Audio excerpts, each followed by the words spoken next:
So I love the work of Peter Diamandis. My company is named Exponentials, not because of him, but he is focused on exponentials in his work, and I am in mine. And all the great leaders of tomorrow, and I'm not saying I'm going to be a great leader or are, but I do have that mindset. All the great leaders of tomorrow and today are focused on the convergence. It's not just one industry. Industries are being wiped out from the left and the right, blindsided they've never seen before. AI, robotics, nanotechnology, space, blockchain, Internet of Things, all these things are converging. That's why all the FANG stocks like Facebook, Apple, Netflix, they're all encroaching on each other's territory, like, hardware, software, cloud. These are all converging. So you can't just be an expert in one thing. So Peter Diamandis had a company, and he talked about it in one of his podcasts. So this is from memory. If the numbers are a little bit off, the concept is still the same, accurate. So he raised, I think he said $40 million from leading VCs to do asteroid mining, but it was ahead of its time, and it was more capital intensive than that. I think he said it would take a few $100 million. He wants to raise that first, and a SPAC is a good way to do that. Now, Chamath has already. And there's other companies that are getting into asteroid mining first. I mean, in investing, so many great ideas come out again. Like NASDAQ crashed, and all those ideas that crashed, in 2000 have come around again. When you have more broadband, when you have, cloud computing, it allows you to do the things that you couldn't do before. So asteroid mining is a reality. And I focus a lot on this podcast in space. And a lot of these issues are going to be in future podcasts as well. So Chamath already has 3 leading SPACs. He took Virgin Galactic, which is obviously a huge space company, public through a SPAC. He did Clover Health. And he's got 3 altogether. I think he's got 3 more planned that he's set up the framework for already.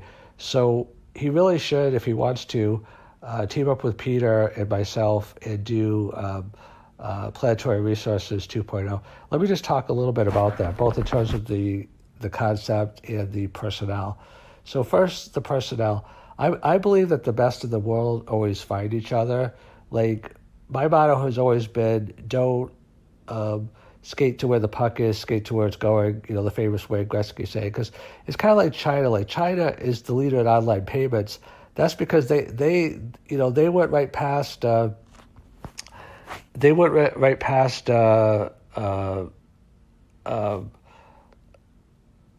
traditional. They went right past traditional and went right into mobile payments, and so people are just acclimated to that. I mean, Africa is going to be big in mobile payments also.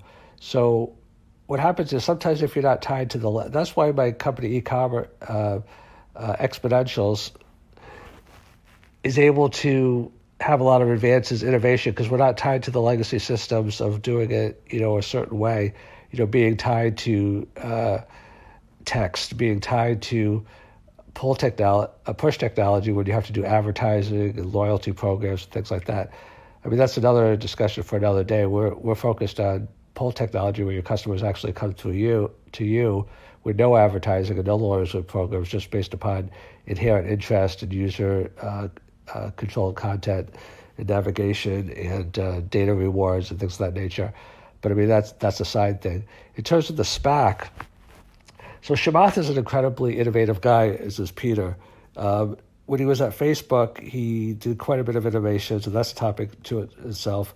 When he was at Social Capital, and Chamath has the mindset. Like he talks about a lot mastering his own psychology, and that is the key, because most people get in their own way, either by having self-limiting beliefs or by having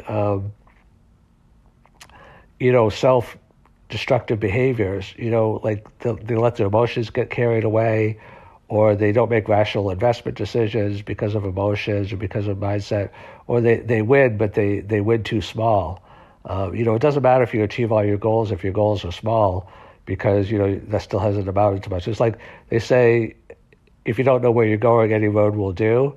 And, you might climb the mountain and say, wow, I climbed the mountain. And then it turns out it's the wrong mountain. It's not really where you want to be. And a lot of people, that's why self-awareness is critical to success. And both Peter Diamandis, myself, and Chamath, like we've spent our whole career focused on self-awareness and mindset. I mean, my books, which a lot of people have said is great reviews, like the Napoleon Hill of today, as he famously said, as you think, so you are. I mean, even the Bible says so within, so without. Einstein said imagination is more important than knowledge. Now, it's also true that success is 1% inspiration and 99% perspiration. So, the idea is meaningless unless the execution is there. But Peter Thiel says, what do you believe that's right that nobody else believes? And that is the key. It's not just to be contrarian, it's to be contrarian and be correct. So space, everybody agrees now, Bezos, Musk, and quite a few other companies I've been talking about. But what we need really is we need, like Astra is doing, we need like not only a space highway, but we need like a 50 and 100 and a 500-year plan of what it's going to be like, colonizing the solar system. What's the communication going to be like? What's the energy going to be like? What's the space travel going to be like? What's the governance going to be like? We need to do that, first, on Mars and on the moon, and then, whether it be Europa or Ceres or the asteroid belt or Pluto or Venus. And I've talked a lot about in other podcasts. And I recommend Isaac Arthur. Like, if you just want to understand space and where we're going in space, he's an effing genius. I'm not cursing. I'm just saying the letter because he's incredible. So Chamath and Peter and I mean, obviously we haven't done anything, but I think we will. And I think Planetary Resources, it was an idea before whose time has come. But, Jeff Bezos and Bill Gates, they say the next trillionaire. Bill Gates, I think, said the next trillionaire is going to be in climate change, I think he said. And Jeff Bezos says it's going to be in artificial intelligence. Just how, it used to take decades for products to take hold, the steam engine or the airplane. Now it just takes a single amount of years or less. New cell phones come out every year. Some of them are just incremental, but Instagram was sold for $1 billion after just 2 years, and Uber came out to $60 billion valuation just 7 years. So, some of these asteroids are worth more than almost the global economy. Some of them are worth not just trillions, but quadrillions of dollars potentially. Obviously the markets might crash with all these precious metals, but just the magnitude of this is just mind-blowing. When we're colonizing the solar system and the galaxy, and we become a Kardashev type 2 or 3 civilization. Type 1 is when you can harness all the energy of your planet. Type 2 is when you can harness all the energy of your solar system. So that would be maybe a Dyson sphere on the sun. Type 3 is when you can harness all the energy of your galaxy. So these become exponential. How the amount of information that's present is in the last 10 years is more than the amount of all of the millions of years of history, or the hundreds of thousands of years of humans anyway.